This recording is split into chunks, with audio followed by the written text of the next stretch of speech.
Boa noite a todos. O tema de hoje é a fé. A fé deriva da palavra em latim fides, quer dizer fidelidade. Só pode existir fidelidade entre eu e o outro. E esta relação entre eu e o outro, eu e o Pai, só se faz na base da confiança. Deus é nosso Criador, confia em nós, nossos filhos. E nós, os seus filhos, confiamos em Deus?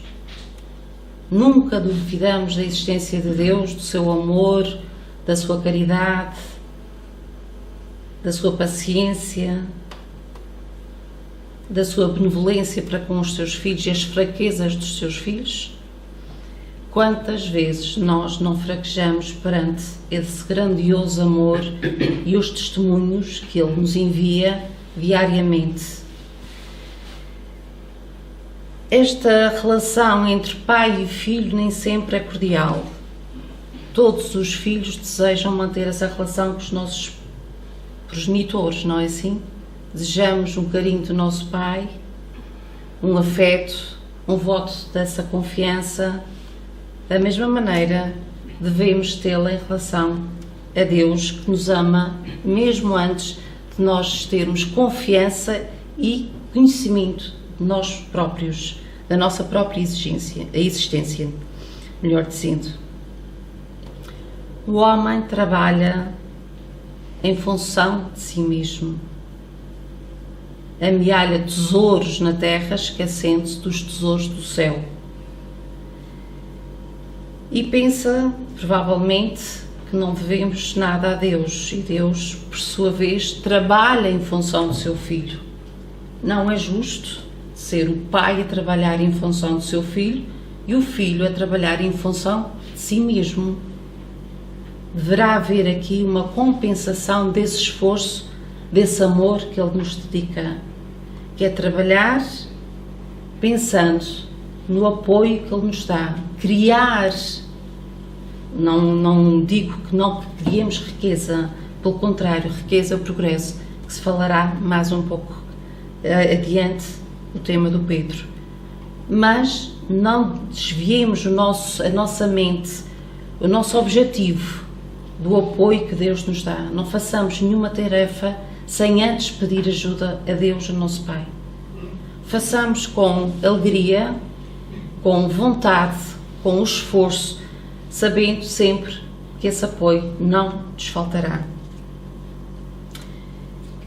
É essa a primeira e uma das grandes virtudes, é a fé. É a fé que nos alimenta, é a fé que nos impulsiona a viver dia após dia. Também não nos pede que ficamos insolados em nós mesmos, reservados num mundo de meditação. Ele pede e espera de nós que trabalhemos, façamos um esforço por nós e pelo nosso irmão, pelo próximo também. Somos seres solidários, vivemos em comunidade, devemos trabalhar em benefício de todos. E realmente o tema de hoje é o que convido a fazer sempre este esforço diário, a ter em mente o exemplo de Jesus que veio em seu nome trazer-nos a sua experiência de vida, ensinando os seus discípulos, que entretanto divulgaram através das suas mensagens, da sua tarefa, da sua missão pelo mundo. Nunca mais o mundo voltou a ser o que era antes de Cristo.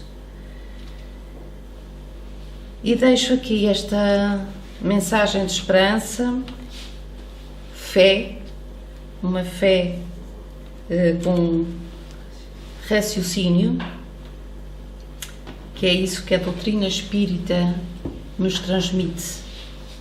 Esclarece-nos sempre o porquê da fé em Deus, porquê da fé em Jesus, nosso Mestre.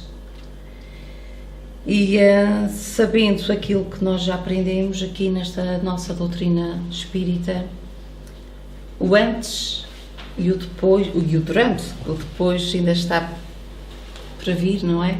Mas a nossa caminhada dentro desta doutrina, a evolução e o sentimento que nós sentimos, a diferença que se faz em nós próprios. A mim, e com muito gosto, coube uma parte da esperança. Este é um tema particularmente interessante, motivador, uma vez que a esperança é uma força motriz que nos move a caminho do bem. Para dar início, eu vou ler do livro Consolador a questão 257, em que é colocada a questão: a esperança e a fé devem ser interpretadas como uma só virtude? E a resposta é: a esperança é a filha dileta da fé. Ambas estão uma para a outra, como a luz reflexa dos planetas está para a luz central. A esperança é como o luar que se constitui dos bálsamos da crença. Fé é a divina claridade da certeza. Ora, bastante esclarecedor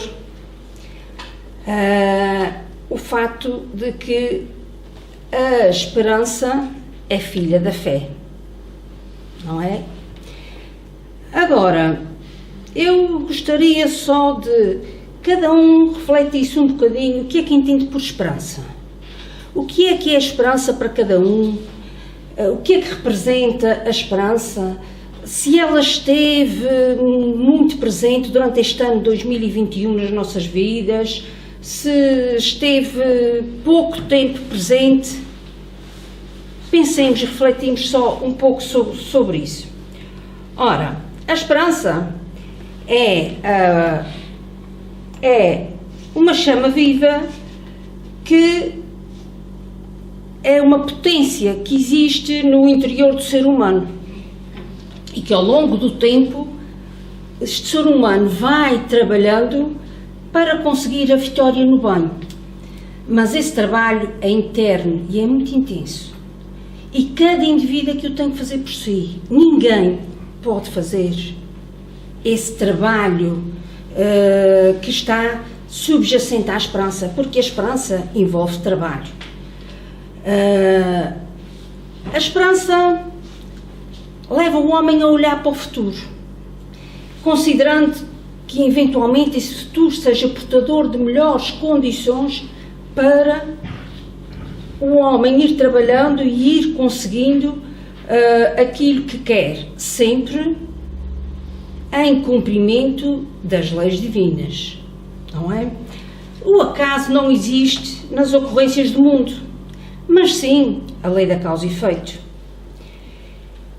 E esta lei ajusta-se perfeitamente às nossas ações atuais ou pretéritas, ou seja, às ações que temos vindo a praticar nesta existência ou em existências passadas.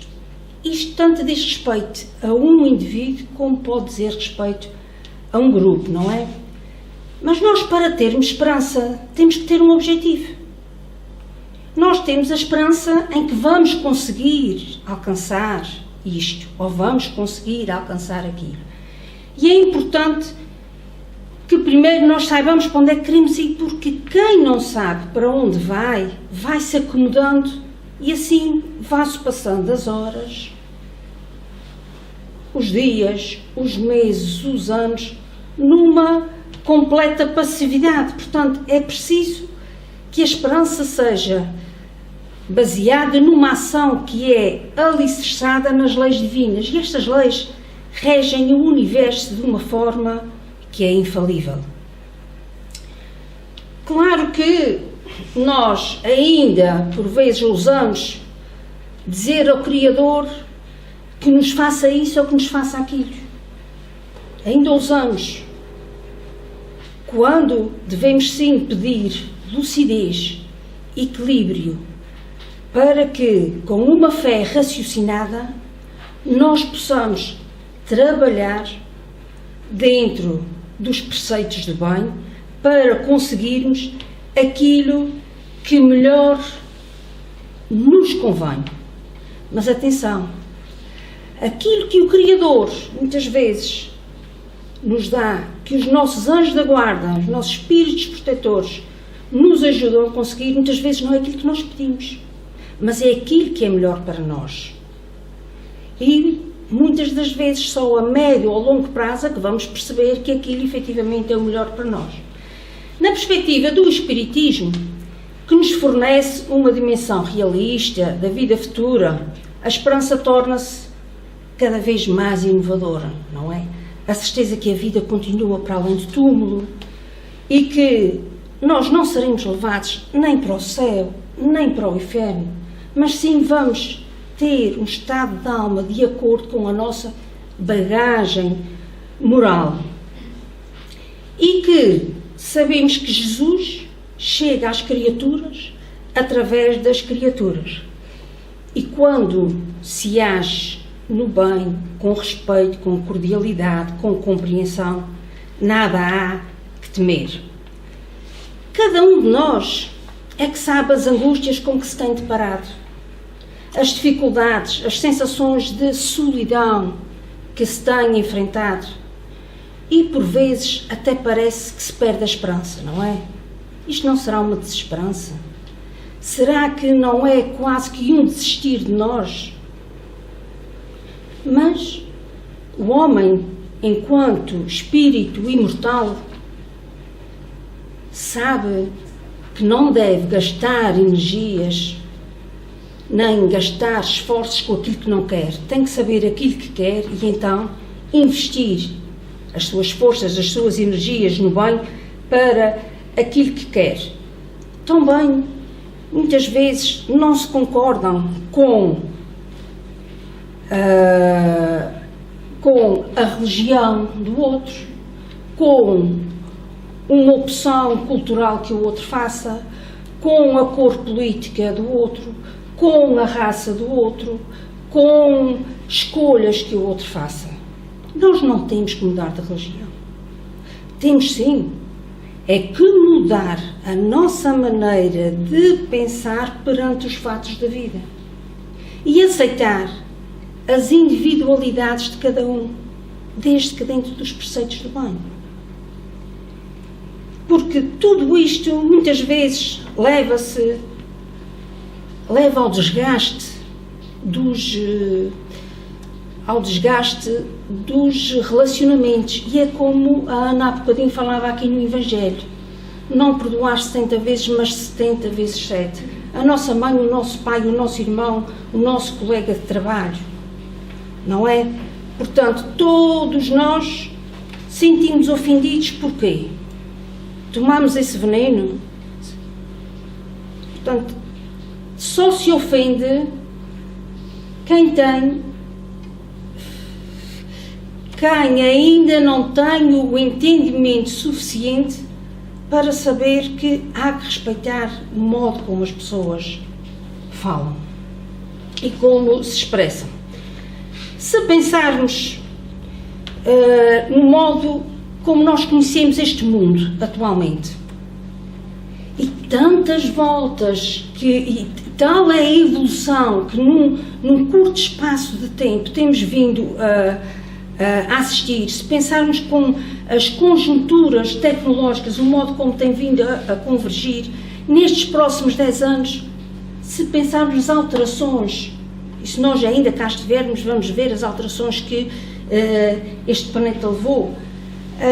A tecnologia está a varrer profissões, mas entretanto é uma esperança e oferece oportunidades para outras gerações mais novas que têm outras capacidades de trabalho, de lidar com as novas tecnologias. Vejamos, nós, por exemplo, aqui, nesta última terça-feira do ano, em que quantas pessoas com esta chuva, com este tempo, não vieram ao centro, mas conseguem estar no conforto dos seus lares a ver aquilo que nós estamos aqui a partilhar, não é? Isto, efetivamente, é uma bênção. Vamos falar aqui na questão desta pandemia, em que a esperança tem sido tão procurada, não é? A viravolta que as nossas vidas levaram. E nem sempre foi compreendida aquela frase, mas vai ficar tudo bem. Vai ficar tudo bem e vai. Teremos a certeza que vai ficar tudo bem. Mas porquê? Porque cada um faz a sua parte. Os cientistas fazem a sua parte, os profissionais de saúde fazem a sua parte, os políticos fazem a sua parte. Nós, enquanto cidadãos, temos que fazer a nossa parte. Temos que cuidar uns dos outros. Efetivamente, isto leva a que a esperança de que vai ficar tudo bem, e fica, mas é preciso que nós trabalhemos. E que, com tudo isto,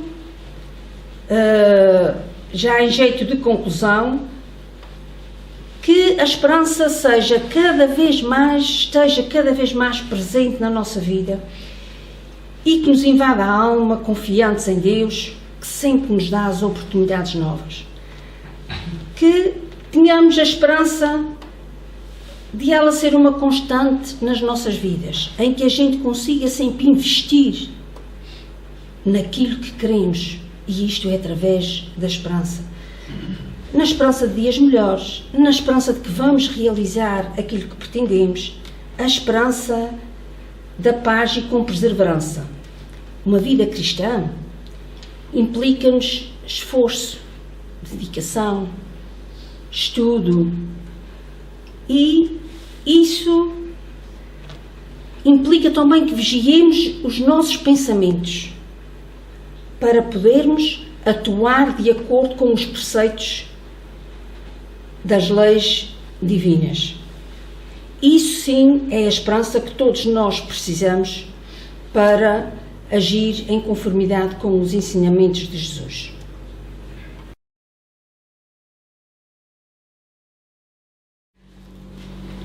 Eu quase que concluiria a esperança que a Lúcia Andrade falou, que de facto, alimentando a esperança, também vamos desenvolvendo outras virtudes e outros aspectos, e um deles é o amor, que eu hoje vos vou falar. O evangelista João escreveu no seu texto que Deus é amor e que amou o mundo de tal modo que mandou o seu Filho para que todos aqueles que crescem no seu Filho nunca mais perdessem na vida nem deixassem de existir. Poucas vezes nós nos damos ao trabalho de nos determos no que é, do que é que são, ou do que é que esses textos significam. O que é que aquelas almas de escola daquela época, almas luminosas que chegaram à Terra, nos desejaram dizer com aquilo que nos disseram. E é a partir daí que nós verificamos que o amor é de essência divina. Nada do que existe ou existirá em termos de vida planetária, em termos de vida cósmica, poderá ocorrer sem o amor. O amor é a alma da vida. Do mesmo modo que nós não conseguimos sobreviver no corpo físico sem o oxigênio, sem a respiração, sem a nutrição, não conseguimos viver animicamente e não encontramos a saúde da alma fora das dimensões do amor. Por isso, em quase todo o Evangelho que nós lemos, nós vemos recomendações de amor, ora de uma forma, ora de outra. É tão importante amar que o evangelista estabeleceu que Deus não é alguém que ama, mas é sim Ele, Deus, é que é o amor. Deus é amor. E o amor manifesta-se das mais diversas formas. Dentro dos nossos hábitos corriqueiros do mundo, nós pensamos no amor como quê? Como relacionamento conjugal, como relacionamento fraternal, como relacionamento afetivo. Mas o amor é bem diferente. E como eu disse, o amor é a alma da vida.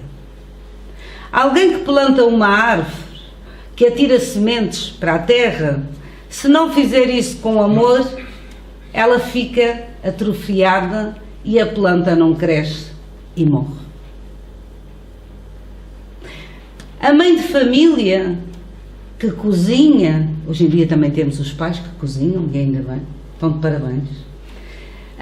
Mas como eu estava a dizer, a mãe de família que cozinha, que serve à mesa, que lava, que passa, que atende aos filhos e ao marido, se ela não fizer isso com amor, ela terá apenas um ácido nas suas mãos e fogo no olhar. Há que ter amor para aguentar esta vida e a vida doméstica de todos os dias, que para muitos é uma vida de aflição, inclusivamente. Há que ter amor para se fazer as mais diversas coisas. Ora, como o amor permeia as nossas realizações, as nossas relações, devemos verificar como é que nós nos encontramos. E como é que nós nos temos encontrado relativamente a essa virtude ao longo da nossa existência? É a tal reflexão que sempre os amigos espirituais nos convidam a fazer. Quase sempre estamos aborrecidos com alguém, com algo, com a vida, com a política, com a economia, com os gastos, com a família, com os amigos, enfim. E poucas vezes nos abrimos para deixar o amor entrar em nós. Nós estamos sempre demasiadamente preocupados com as outras coisas. No Evangelho segundo o Espiritismo, o Espírito de Lázaro, um dos notáveis escritores da obra da codificação espírita, escreveu num dos seus capítulos o seguinte, e vou citar: quando Jesus enunciou a divina palavra amor, os povos estremeceram e os mártires, embriagados de esperança, desceram aos circos. Só por aqui nós podemos ver que somente a força do amor nos dá a coragem, porque de caso contrário nós vamos desfalecendo, digamos assim. Quando um pai ou uma mãe leva um filho doente ao hospital, por exemplo, e deixa que ele seja submetido a uma intervenção cirúrgica de urgência e não tem tempo para falar com ninguém, nem pedir opinião a ninguém, é um ato de amor. E nós muitas vezes achamos que é um ato abusivo porque não se perguntou a este ou aquele ou aquele outro. Não, é um ato de amor. Porque se ele não o fizer, o filho pode morrer ou ficar até aleijado. É ou não é? Diante de alguém que nos agride, que nos ofende, e silenciamos essa ofensa por um minuto, tem que ser por um ato de amor, para que não avancemos como se fôssemos uma fera sobre aqueles que nos dizem aquilo que nós não gostamos de ouvir ou não gostaríamos de ouvir. Então, por todos estes gestos, e mais alguns que ainda falei, não é demais repetir que o amor é realmente a alma da vida. Nós não nos conseguimos imaginar, algum de vós se consegue imaginar fora da proteção, do amor de um pai, de uma mãe ou dos familiares? Penso que não. Ninguém consegue imaginar-se fora disso.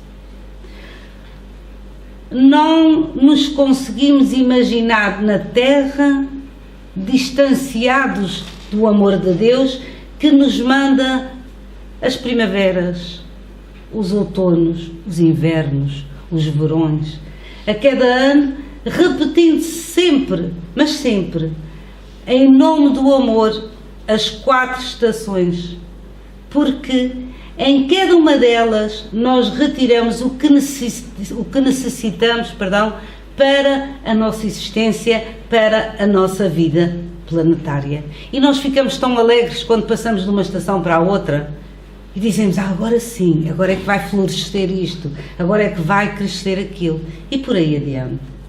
É esse Criador que acende todas as noites as estrelas sem cansaço. E nós não pensamos nisso. Todos os dias nos dá a estrela solar, mesmo quando nós não a vemos nitidamente no céu. E a claridade do sol também, filtrada através das suas nuvens densas. E nós aqui nos Açores conhecemos bem as nossas nuvens densas, mas sabemos que o sol está lá atrás. Jesus Cristo disse-nos: amai-vos uns aos outros, tanto quanto eu vos tenho amado. Ele sabia que nós precisaríamos de realizar e exercitar o amor. Porque estes exercícios são realmente de grande necessidade. Porque o amor, ele não cresce, ele não brota de repente. Ele não brota em nós de repente, ele desenvolve. O que brota em nós de repente é a paixão e o desejo. E são essas paixões e esses desejos que não perduram no tempo. O amor perdura. As paixões, por vezes, passam. Mas também, às vezes, passam ao amor. Então, é tempo de começarmos a refletir a respeito do amor na Terra, que não se trata de abraços, beijinhos e afagos, que também fazem parte da vida. Essa é uma dimensão do amor, do afeto conjugal, do amor fraternal. Mas o amor é muito, muito mais amplo. O amor é fruto do tempo, das experiências, da convivência. Da convivência com o quê? Com as coisas, com os seres, com aqueles que nos rodeiam. Daí o amor permear as nossas ações, para que elas sejam ações positivas, ações do bem, que têm que estar juntas sempre, mas sempre pelo amor. Vocês já repararam que mesmo alguém que esteja na defesa das causas, em defesa das causas ecológicas, ela ama aquilo que faz. Por isso é que ela se está a dedicar ou se dedica a essas causas. Alguém que se dedica aos verdadeiros, e eu vou frisar esta parte, aos verdadeiros direitos da humanidade, é porque ama.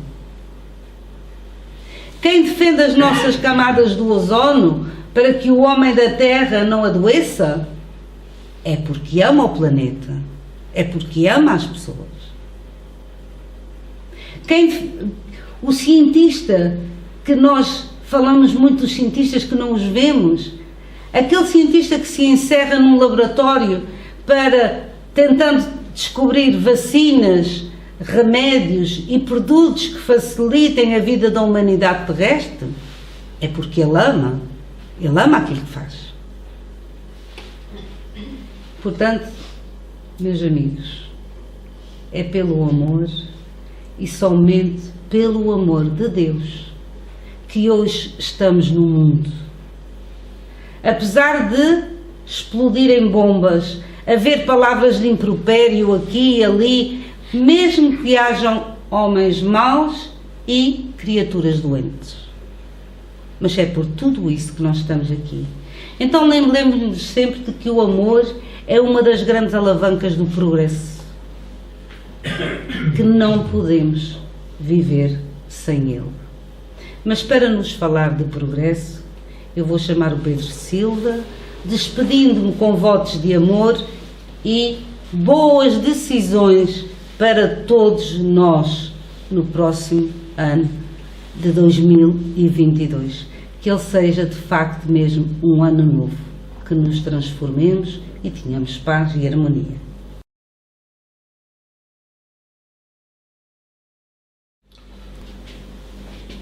Boas noites para todos vocês, aqui presentes na Associação e para todos aqueles que nos veem a partir dos seus lares, através das redes sociais. Falou-se aqui de fé, da fé raciocinada, que nos esclarece a doutrina espírita. Falou-se da esperança, que é fortalecida pela fé, pela aquela confiança em nós próprios, pois Jesus disse: vós sois deuses, tudo aquilo que eu faço vocês também o farão e muito mais. Falou-se também de amor. Vamos agora falar um pouco do progresso. O progresso é uma lei, é uma das 10 leis morais que estão descritas no Livro dos Espíritos, um dos livros que compõe a codificação espírita. Lei à qual estão sujeitos todos os elementos que compõem o universo ou o multiverso. Tudo está sujeito ao progresso. A Fatinha falou da pandemia. A pandemia não vem por acaso. A pandemia é um convite à solidariedade. É um convite a olharmos mais uns para os outros e menos para nós próprios. No Evangelho segundo o Espiritismo, a espiritualidade, os benfeitores espirituais afirmam que a grande virtude da nossa geração é a atividade intelectual. Basta ver pela tecnologia que nós já possuímos, apesar de ainda nos encontrarmos num mundo de provas e expiações. Mas também refere que o nosso pior vício é a indiferença moral. Não vamos dar aqui começar a travar a nossa evolução intelectual. Não é isso que se pretende. Pretende sim que comecemos a acelerar a evolução moral. E a pandemia, como já disse, está aí. Agora, menos letal por causa da vacinação. Mas está a isolar-nos. Não aprendeste com a primeira vaca, com a segunda, com a terceira, vamos ver se aprendes com esta. Os tempos de isolamento estão a aumentar.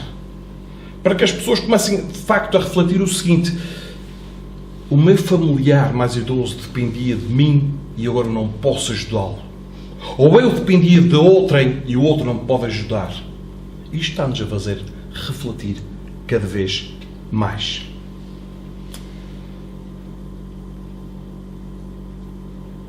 A providência divina, porque nós avançamos devagarinho, e isto que está a acontecer não veio por acaso, foi para nos dar um certo empurrão.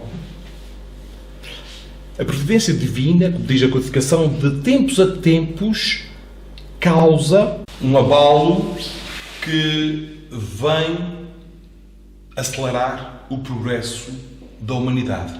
Porque nós muitas vezes estamos distraídos. Nós muitas vezes entramos pelo caminho do ócio e é como o pai ou a mãe que ensina a criança e avisa 1, 2 e 3 vezes e depois tem que usar de medidas um pouco mais drásticas. A questão da pandemia que falávamos há pouco não é castigo divino, nem nada que se pareça. É um convite à solidariedade, olharmos cada vez mais uns para os outros. E é desta forma que o progresso se fará de uma forma mais célere, munindo-nos então daquilo que já falamos da fé, da esperança, do amor, e entrando mais pela evolução no aspecto moral, pois, como dizia o Evangelho, o nosso vício, o vício da nossa geração, é o vício moral. É para isso que devemos trabalhar. Em relação aos votos do Ano Novo, um conselho: não desejem aos vossos familiares e amigos que o Ano Novo vos traga saúde e vos traga paz. Porque o Ano Novo não vos trará nada, como este ano não vos trouxe, como o ano 2019 também não vos trouxe, nem os anos seguintes. Nada vem do exterior. Somos nós que fazemos o Ano Novo. Somos nós que fazemos a paz, somos nós que fazemos a saúde, a começar pelos nossos próprios pensamentos mais otimistas, mais positivos. Que, então, sejamos os construtores de um ano melhor para todos. Feliz Ano Novo para vocês. Obrigado.